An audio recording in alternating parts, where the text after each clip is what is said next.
This is a late night recording, a second take. I forgot that Skirmish season is approaching this weekend and I have been too busy testing for nationals to keep up with it. So I am rushing this video out to get it to you all in time. My OBS is broken for some reason and it is frozen on my face here. We're just gonna leave it up there for fun. You all can look at my lack of hair now.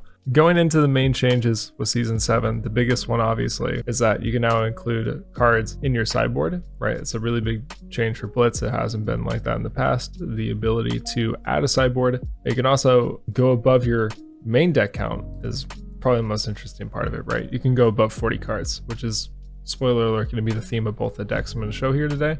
Dash actually gets away with this really easily in Blitz because her sideboard is so lean. She has Arcane Barrier built into her Achilles Accelerator, so it doesn't matter what matchup you go, you already have AB1 there, and we'll jump down here really quick to Visitronic Model I. AB2 lets you just have naturally AB3 with only 2 equipments, so you don't need to run a bunch as well. Also, her weapon being two-handed and there only being one good option really is also really important, right? So if you're playing something like a ninja that runs 2 weapons, right? If you run Kodachis, that's already 2 sideboard slots, and then they don't have access to AB2, so you have to run 3 equipments just to have AB3. So right there, you've already lost 5 sideboard slots, whereas Dash only needed 3 for that setup. There's small intricacies like that that make decks like this possible. So I made a deck tech on this in the past about control dash, right? You just like keep a blue and you just induction chamber and pistol every turn, and then you just grind the game out and fatigue most people. The biggest change now is adding drone in.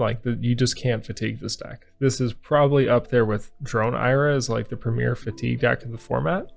If you want to play something like that, like if this deck existed back in the time of like Oldhim and Blitz, like arguably Oldhim would also play drone, but it could stand toe to toe with Oldhim. And so it's really self-explanatory, right? Our reds are super lean. They're either just life gain cards, they're D-reacts, or we have like 2 attacks in here. One of them is just Fighting Spirit because it's just a 2-card 8.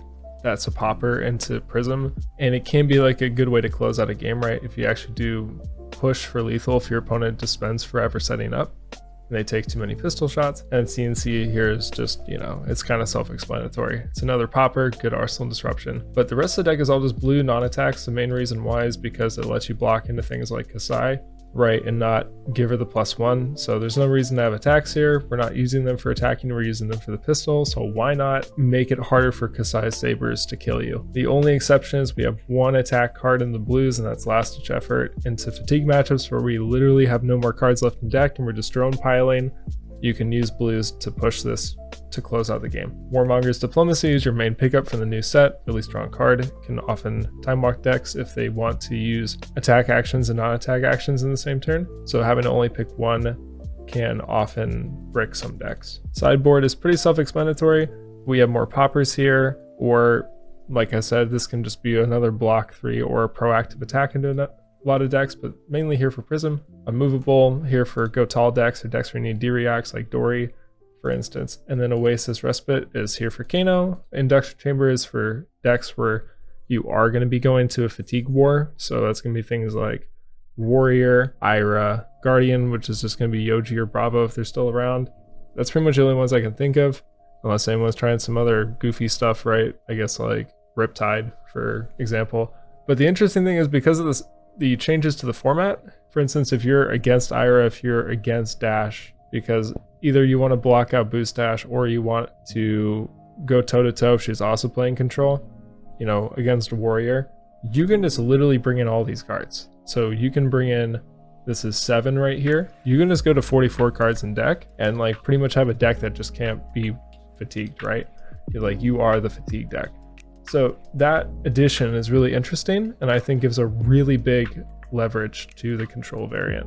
But if you want to get more aggressive and you don't want to play the slow controlling playstyle, we got you. We got Boost Dash over here, so don't worry, you have all the aggression you could ever want. This deck just goes hard, doesn't stop until it either wins or runs out of cards.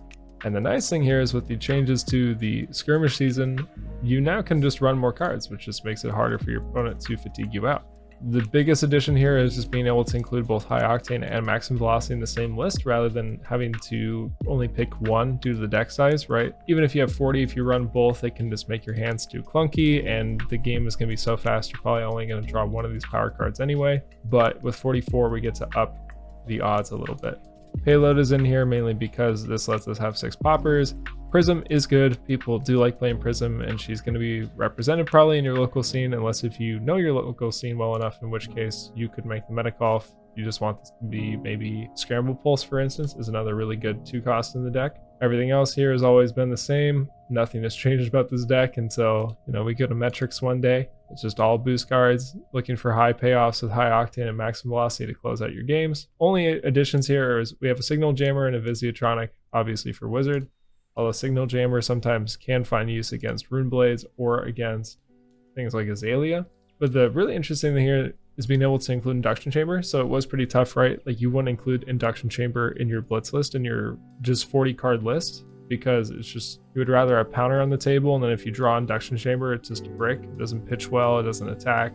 You just don't want it in your hand. But the interesting thing here is that with the changes to the season, we can just keep it in our sideboard, and then we get to bring it in for matches where we do think our opponent can fatigue us, right? So any deck with a bunch of block 3s, so like Warrior, Ninja, specifically Ira, right, Guardian, all those matches we talked about before, matchups where you typically would lose as Boost Dash almost every time, right? Like I'm even imagining like Induction Chamber would have changed like the Oldhim matchup for sure. I don't know if it would make it winnable, but it definitely changes the landscape of the game, right? The ability to turn 1 blue into 4 damage, but more importantly, carrying it over 2 attacks, right? So it was really big. If your opponent's at 1 and you don't have Induction Chamber and you're already through your Pounder and you just like boost out all these attacks, like maybe once in a while you get a break point, but for the most part, it's pretty much impossible for you to close the game out. Whereas, if you have an Induction Chamber, you can use 1 blue, attack your opponent twice. Let's say they're, at 1 or at 2. They have to give a full card every time. You've used 1 card, already stripped 2 cards from their hand, which means that any break point, right, is going to rip the last 2 cards, and then all you need is like 1 more attack at the very end to close the game out. Maybe that was a little bit confusing. I went through that pretty fast, but the main idea is that Induction Chamber lets you actually chip through the end game well enough that either you leak enough damage that your opponent has to now start blocking every pistol, or you're just able to end the game on the spot with Induction Chamber. Lots of things for people to try out both ends of the spectrum in terms of deck composition and playstyle. So if you want to play these at your Skirmish season, give it a shot. Let me know how it goes. And until next time, thank you for watching.